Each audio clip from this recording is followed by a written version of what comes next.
সবাইকে ওয়েলকাম করছি defence guide একাডেমিতে। তোমরা যারা বাংলাদেশের বিভিন্ন বাহিনীতে ভর্তি পরীক্ষায় অংশগ্রহণ করতে যাচ্ছ, তোমাদেরকে লিখিত পরীক্ষার প্রস্তুতির পাশাপাশি শারীরিক বিভিন্ন ইভেন্টের জন্য প্রস্তুতি গ্রহণ করতে হবে। এক্ষেত্রে শুধু শারীরিকভাবে ফিট হলেই চলবে না, তোমাকে এই ইভেন্টগুলো বিভিন্ন বাহিনীর নিয়ম অনুযায়ী এবং সঠিকভাবে দিতে হবে। প্রত্যেক বাহিনীতে 4টি কমন ফিজিক্যাল টেস্ট নেওয়া হয়। এগুলো হলো দৌড়, পুশ আপ, রিচ আপ এবং ভীম। আমাদের একাডেমিতে আজ একজন নতুন স্টুডেন্ট জয়েন করেছে। এই 4টি ইভেন্টের উপর এখন তার ফিজিক্যাল টেস্ট নেওয়া হবে। প্রথমেই তার পরিচয় জেনে নেব। আসসালামু আলাইকুম স্যার, আমি মোহাম্মদ মুরাদ হোসেন। আমি কুমিল্লা থেকে এসেছি। আমি বাংলাদেশ সেনাবাহিনীতে ভর্তি পরীক্ষার প্রস্তুতির জন্য ডিফেন্স গাইড একাডেমিতে এসেছি। সো মুরাদ, প্রথমে তোমার রান টেস্ট নেওয়া হবে। তোমাকে 200 মিটার দৌড়াতে হবে। সময় হচ্ছে 40 সেকেন্ড। তুমি কি প্রস্তুত? জি স্যার। রেডি, গো।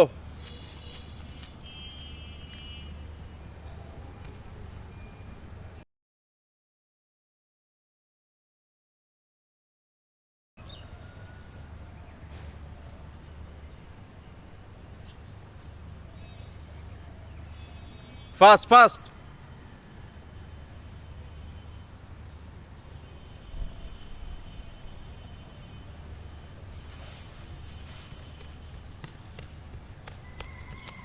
স্যার স্যার এখন তোমার পুশ আপ টেস্ট নেওয়া হবে।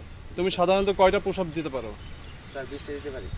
কিন্তু বাহিনীর ভর্তি পরীক্ষায় তুমি যেহেতু সেনাবাহিনীতে জয়েন করবে, সেনাবাহিনীতে কমপক্ষে তোমাকে 30টা পুশ আপ দিতে হবে। ওকে, তাহলে তুমি কি পুশ আপ দেওয়ার জন্য প্রস্তুত? জি স্যার। ওকে, ডাউন, রেডি, গো। 2 3। তোমার বুক আরও ডাউন হবে, বুক আরও ডাউন হবে। হ্যাঁ, 9 10 11। হ্যাঁ, রেস্ট করে করে দাও। 12।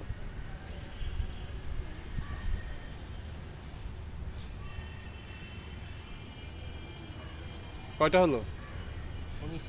19টা। আরেকটা দাও। 20। হ্যাঁ, দাঁড়াও। পুশ আপ দেওয়ার পর হাত দুটো উপরে রাখবা, তাহলে তোমার হাতের শক্তি বৃদ্ধি পাবে। ধরে রাখো। মুরাদ, এখন তোমার যে টেস্টটা নেওয়া হবে তার নাম হচ্ছে রিচ আপ। তুমি কি এর আগে রিচ আপ দিয়েছো কখনো? জি স্যার। হ্যাঁ, রিচ আপটা অনেক ইম্পর্টেন্ট। তাহলে তুমি রিচ আপ পজিশনে চলে যাও। তুমি কয়টা দিতে পারো? স্যার 15টা। তোমাকে মিনিমাম 30টা সেনাবাহিনীর জন্য প্র্যাকটিস করতে হবে। ওকে, তুমি আগে হাঁটুটা ক্লোজ করো, হাঁটু দুটো ক্লোজ করো। হাঁটু, একটা হাঁটুর সাথে আরেকটা হাঁটু লাগবে। হাত যাবে হচ্ছে মাথার পিছনে। রাইট, শুরু করো। 1 2 3 4। বুক টাচ হবে, বুক টাচ হবে হাঁটুতে।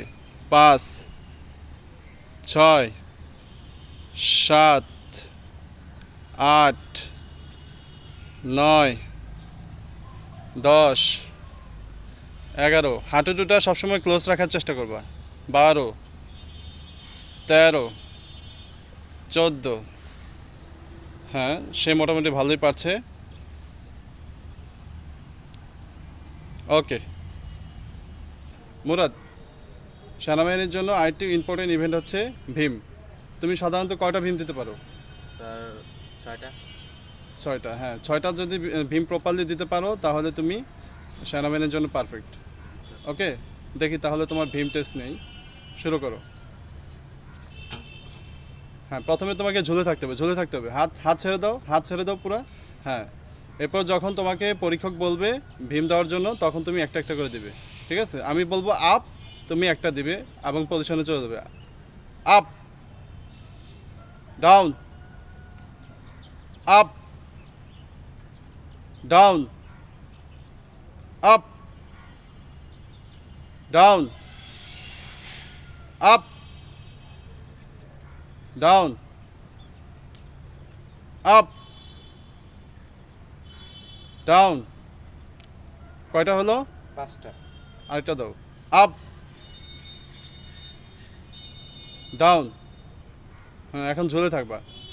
তুমি যেহেতু 6টা দিতে পারো, তুমি ট্রাই করবা আরও কয়েকটা বাড়তি দেওয়ার জন্য। জি স্যার। মিনিমাম তুমি 10টা প্র্যাকটিস করবা। জি স্যার। ওকে, জি স্যার। এভাবে ঝুলে থাকো, তাহলে এটা কি তোমার হাতে শক্তি বৃদ্ধি পাবে। বুঝতে পেরেছো? জি স্যার। ওকে, ডাউন। তোমরা যারা ফিজিক্যাল টেস্ট এবং লিখিত পরীক্ষার জন্য একটি ভালো প্রস্তুতি গ্রহণ করতে চাচ্ছ, তোমাদের পাশে আছে ডিফেন্স গাইড একাডেমি। তোমার স্বপ্নের প্রথম পদক্ষেপ শুরু হোক ডিফেন্স গাইড একাডেমির সাথে। তোমার স্বপ্ন আমাদের দায়িত্ব।